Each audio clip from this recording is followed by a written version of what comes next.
स्वागत है students. Let's discuss this question. Question कह रहे कि balloon has a volume of 2000 metre cube. 2000 metre cube का उसका वॉल्यूम है, फिल्ड विथ हाइड्रोजन। हाइड्रोजन से भर दिया उस बलून को, जिसमें कि डेंसिटी बोला हाइड्रोजन का 0.009 ग्राम पर लीटर, और डेंसिटी ऑफ एयर जो बोल रहा है वो बोल रहा है 1.29 ग्राम पर लीटर। देखो बलून के अंदर हाइड्रोजन भरा हुआ है जिसका डेंसिटी हवा से कम है, मतलब हाइड्रोजन ऊपर जाना चाहेगा। अगर बलून को हवा में छोड़ दो तो हाइड्रोजन जो उसके अंदर भरा हुआ है वो उसको ऊपर ले जाना चाहेगा। समझ आ रही हो? It can lift A total weight of, तो ये कितना वेट जो है उठा सकता है ये हम लोग को बताना।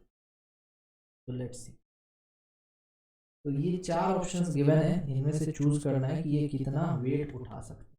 देखो सबसे पहले हम क्या करेंगे, यहाँ पर एक बलून बना लेते। मान लो ये बलून है, और ऐसा सपोज करो इस बलून का जो कैपेबिलिटी है वो इसके साथ हम एक एम मास लटका देते हैं। ठीक है, और बलून का अपना कुछ मास होगा, उसको कैपिटल एम ले लो।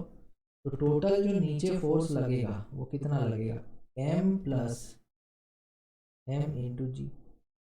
ये कैपिटल एम बलून का अपना मास है हवा के साथ, जो हाइड्रोजन उसके अंदर भरा हुआ उसके साथ, और जो स्मॉल एम है वो वजन है जो वो उठा पाएगा। क्यों उठा पाएगा? क्योंकि हाइड्रोजन ऊपर धक्का मारेगा, है ना। एयर में एयर का डेंसिटी ज़्यादा है, हाइड्रोजन का कम है, तो हाइड्रोजन ऊपर पुश करेगा इस तरह से।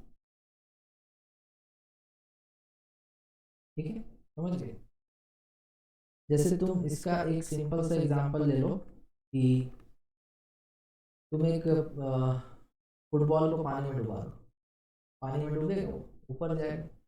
ऊपर क्यों जाएगा? क्योंकि ऊपर एक अपथ्रस्ट का फोर्स लगेगा, अपथ्रस्ट का फोर्स। तो जब फुटबॉल को तुम पानी में डुबाते हो तो अपथ्रस्ट लगता है। अपथ्रस्ट का फॉर्मूला क्या होता है?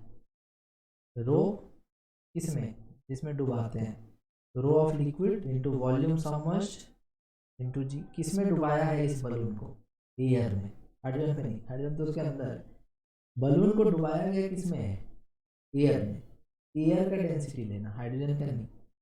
डेंसिटी ऑफ एयर, वॉल्यूम समझ मतलब पूरा बलून का वॉल्यूम जो पूरा डूबा हुआ हवा में, इंटू जी। अब एक बात सुनो, यहाँ पर जो डेंसिटी वो ग्राम पर लीटर में, उसको केजी पर मीटर क्यूब में चेंज करो। केजी पर मीटर क्यूब में चेंज करते हैं उसको पहले हम लोग। देखो एक मीटर क्यूब बराबर होता है 1000 लीटर। 1 लीटर बराबर क्या हो जाएगा? 10⁻³ मीटर क्यूब। क्वेश्चन में गिवन है डेंसिटी 0.009 को तुम लिख दो 9 × 10⁻³ ग्राम को लिख दो 10⁻³ kg, और अपॉन में जो लीटर है उसको लिख दो 10⁻³ मीटर क्यूब। ये तो कैंसिल हो जाएगा, तो ये उतना ही रहेगा 0.009 kg पर मीटर क्यूब। सेम उसी तरह से दूसरा वाला को भी कन्वर्ट कर लेंगे। ये तो डेंसिटी आ गया हाइड्रोजन का। ठीक है, जो हाइड्रोजन का डेंसिटी है उसको तुम एक तरह से मान लो बलून का ही डेंसिटी है वो, खैर बाद में कर लेंगे उसको। और डेंसिटी ऑफ एयर जो यहाँ दिया हुआ है वो आ जाएगा 1.29 kg पर मीटर। कितना आ गया? अब पुट करते हैं। तो चलो ये तो आ गया बॉयंसी। और एक फोर्स जो नीचे लगेगा वो क्या होगा? m प्लस एम इंटू जी। तो m क्या है? m यहाँ पर मास ऑफ द बलून है। तो मास ऑफ द बलून निकालना है, तो mass of the balloon is equal to density of the hydrogen inside the balloon, volume of the balloon into g. यही होगा। तो डेंसिटी ऑफ हाइड्रोजन कितना दिया हुआ है? 9 × 10⁻³ वॉल्यूम ऑफ बलून कितना है? 2000, तो 2 × 10⁻³ इंटू जी। जी को लिखो मत, वो काटेंगे बाद में। तो ये तो कैंसिल हो जाएगा, 9 दूनी 18, 18 जी। ये ऐसा ही यूनिट में आया। तो ये मास इंटू जी का वैल्यू आया 18 g. M g plus small m g. M g का वैल्यू हमने निकाल लिया 18 जी प्लस एम जी। अब ये नीचे का फोर्स और ये ऊपर का फोर्स बराबर होना चाहिए। एक काम करते हैं, इसको भी कैलकुलेट कर ही लेते हैं। डेंसिटी ऑफ एयर कितना दिया हुआ है 1.29 kg पर metre cube. Volume of air volume of balloon 2 × 10⁻³ × g। तो इसको सॉल्व करो, 9 दूनी 18, 2 दूनी 4 1 5, 2 एकम 2, 2.58 × 10⁻³ ये हो गया ऊपर का फोर्स। अब हम इक्वेट कर देते हैं दोनों को, तो यहाँ से हम 18g कट जाएगा, g तो कट जाएगा उसको मत लिखो, 18 + m नीचे का फोर्स और ऊपर का फोर्स हो गया 2580 मल्टीप्लाई करो, यहाँ से m बराबर आ जाएगा 2580 - 18। तो 2580 - 18 अगर हम करते हैं तो आ जाता है 2580 - 18 तो 2562 kg।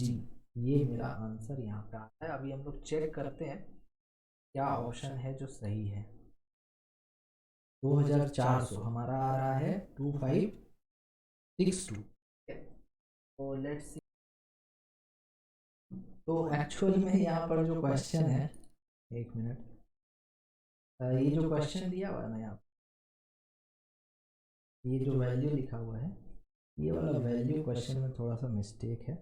ये एक्चुअल में 0.09 है ग्राम पर लीटर, मतलब हर जगह एक जीरो पड़ जाएगा।